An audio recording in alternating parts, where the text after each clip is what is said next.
Why do the most lucid minds often choose silence? Why do the eyes that see too much tend to avoid crowds? And what is it about human presence that becomes so unbearable that the most profound thinkers in history sought refuge in solitude? We're not talking about arrogance, nor misanthropy. We're talking about something far more subtle and far more dangerous, a kind of withdrawal that begins as discomfort and ends as existential exile. Arthur Schopenhauer, perhaps the darkest philosopher of the 19th century, didn't see solitude as a random condition. He saw it as a natural consequence of elevated awareness. To him, the world was a stage of shallowness, where the wise must either walk away or drown in it. But is that really true? Is isolation a mark of genius, or simply the scar of an old wound? Can someone be free and alone at the same time? Or does solitude at some point stop being shelter and start becoming poison? Tesla, Newton, Dickinson, Nietzsche. Geniuses, every one of them. But also profoundly alone.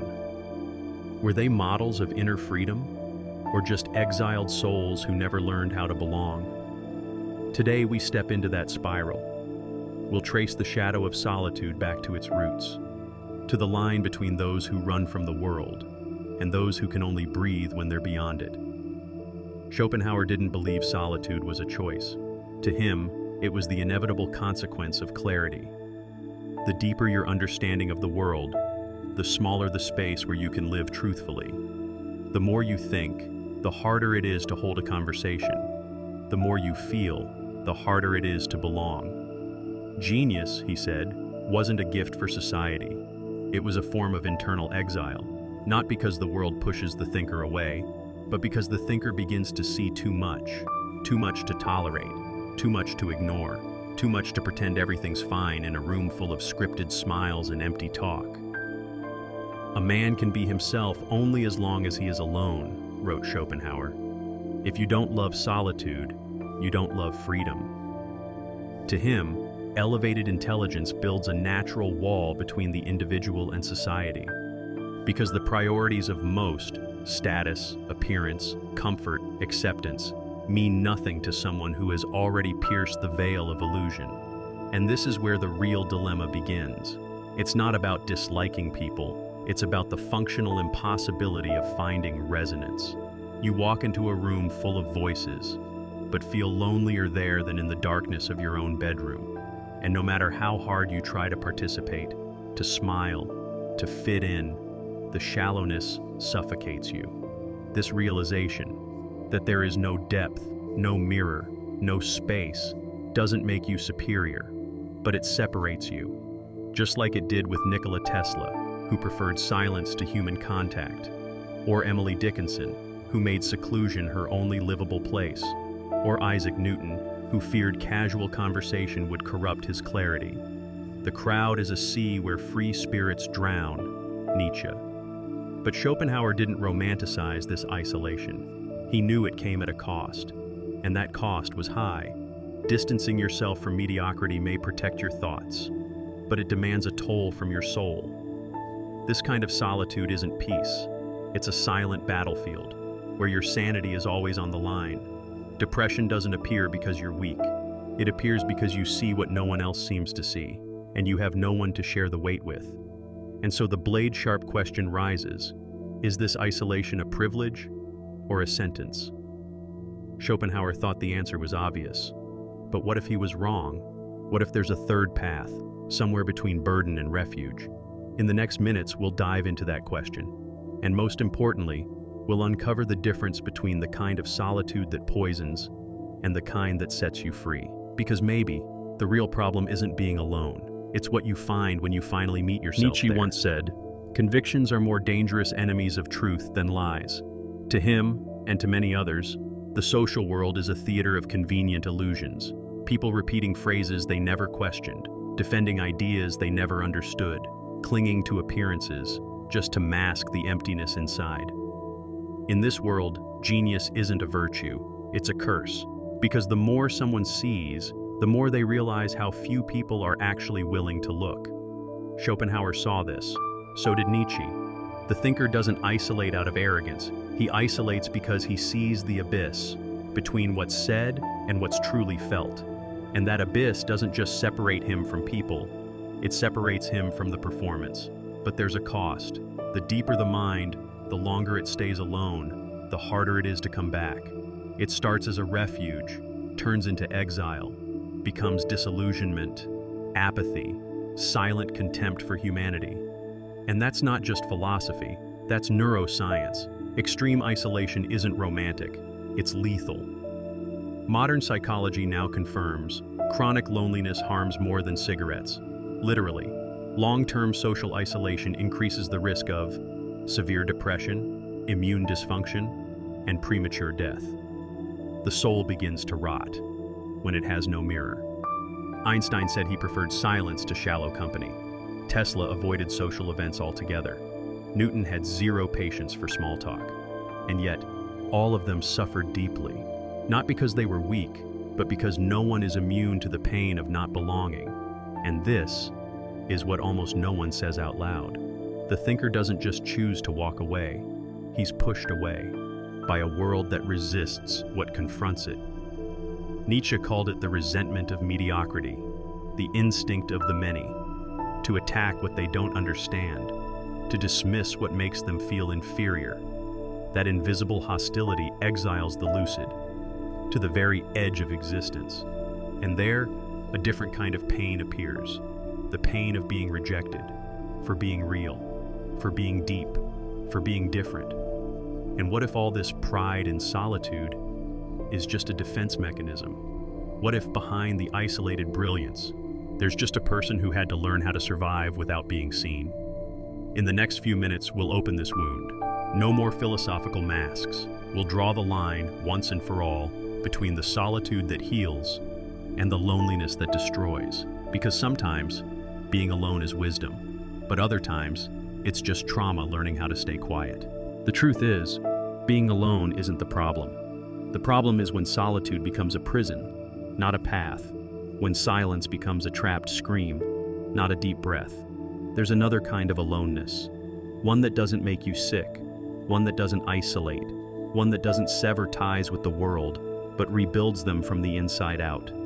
That kind of aloneness has a different name: solitude. Jung once said, "Who looks outside, dreams. Who looks inside, awakens." Solitude isn't isolation, it's immersion. It's when the noise fades, and you finally hear your own voice. It's there, in that quiet, where thoughts begin to align, where trauma rises to be named, where the mind stops performing and starts existing. The Buddha didn't retreat to escape the world. He withdrew to understand what the world keeps avoiding: suffering, its origin, and what keeps us chained to it. Marcus Aurelius wrote during war, but his reflections were born in silence, in introspection, in a kind of voluntary internal exile, where man meets not the world, but himself. That's the difference. Loneliness is born of rupture. Solitude is born of choice. One is absence, the other is radical presence. Loneliness is a dark room where you're trapped. Solitude? It's the same room, but with a candle lit. Same walls, same silence. But now, you're there by decision, not by rejection. And it's there that strength is born. Not the strength of someone who avoids the world, but of someone who no longer depends on it to know who they are. Because there's a kind of freedom you can only find in the absence of external eyes, and a kind of healing that only happens when no one is watching. But what happens when that candle goes out? When solitude stops liberating and turns back into disguised isolation? How do you know if you're growing or just hiding? Now, we dive into that fragile line. We explore where solitude ends and where loneliness sneaks back in without you even noticing. Because sometimes, even the brightest minds get lost in their own darkness. Not all solitude is healthy. Not every love for silence is strength, and not every isolation is noble. Sometimes we say, "I just prefer to be alone." But what's really happening is that no one has been able to reach us. Not through words, not through care, not through presence. Solitude can start as clarity, but if left unchecked, it drifts. It becomes an escape, a wall, an emotional exile built brick by brick with old pain. You begin by protecting yourself from the wound. But somewhere along the way, you start protecting the wound from being touched.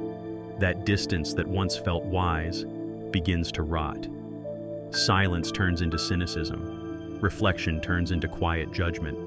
And the peace you say you found, it's just emotional anesthesia, because deep down, you stopped trying, you stopped trusting, you stopped allowing yourself to be seen. And here lies the most sophisticated illusion of isolation. You say, "No one understands me." But the truth? You stopped revealing who you are. You claim to prefer being alone. But in reality, you're terrified of being hurt again. And being alone feels safer than being vulnerable. This is the difference between solitude and psychic self-defense, between introspection and encapsulated trauma. True solitude brings you back to yourself. Toxic isolation buries you from yourself. It's like a ship that leaves the shore to sail, but never returns. Freedom becomes shipwreck. You say you're exploring the ocean, but you're just lost at sea. And then comes the question, one you may have never asked with honesty. Did you really choose to be alone? Or did you just learn not to depend on anyone because no one stayed? In the next chapter, we'll face that answer. And more than that, we'll begin to understand how to live in the world without being consumed by it. Because full isolation isn't the cure, but constant validation is also poison. There's a path between both. And maybe it's not a place at all. Maybe it's a state of consciousness. You don't need to disappear to protect yourself. And you don't need to be fully understood to be accepted. There's a space between total isolation and the constant hunger to belong. That space has a name: emotional clarity. Schopenhauer believed the thinker should maintain philosophical distance, to walk among people without expecting anything from them. Marcus Aurelius called it strategic indifference. It's not contempt, it's self-preservation. It's the art of seeing everything and reacting only when necessary. Give yourself the gift of being indifferent to what lies outside your control. Marcus Aurelius. Because the world will always be loud, shallow, distracted, false. But you don't have to absorb any of it. You can observe and remain untouched. You can coexist without contamination. You can love without losing yourself. Be like the lighthouse, firm, alone, silent, but glowing in the dark. Not for everyone, but for those who know how to look. You don't need to escape society. You just need to let go of the idea that it owes you anything. And maybe that's what Schopenhauer meant all along. Genius isn't found in isolation. It's found in not needing approval to remain yourself. If you've made it this far, you feel it too. You can scroll away, you can close this tab, you can go back to the SAM, or you can make one decision now. One decision. You can hit subscribe and step into a space where the truth is brutal but liberating, where being awake doesn't make you weird, it makes you danger. Because here, we don't worship positivity, we eat. So yeah, you can keep playing nice. You can keep being the guy who swallows everything you see, or you can join the only channel that respects your darkness, challenge, and gives voice to what you've buried for years. Crackdown isn't faux, but if you're still watching, it's probably for you. So hit subscribe, like this video and see I'm done pretend. That's how this starts, not with noise, but with a decision.